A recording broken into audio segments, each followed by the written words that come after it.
В Чебоксарском детском саду номер 184 все как на настоящих футбольных соревнованиях. Малыши долго ждали этот матч, который приурочен ко дню рождения любимой столицы. Звучит гимн России, гимн Чувашской республики.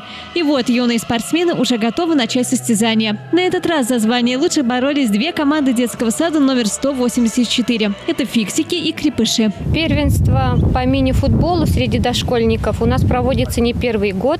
И вот в честь дня рождения города Чебоксара у нас прошел финальный матч по первенству по мини-футболу среди дошкольников.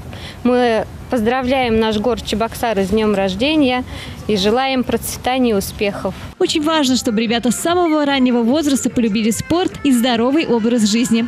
А футбол – это прежде всего динамика и неповторимые эмоции.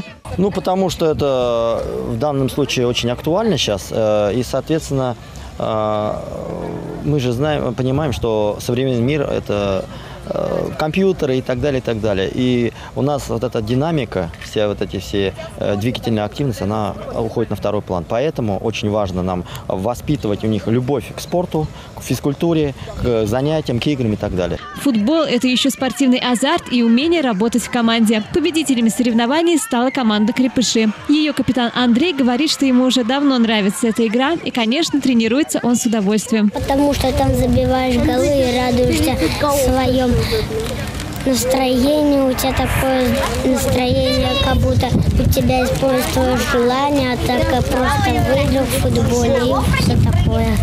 Мы команда «Крепыши» и совсем не малыши.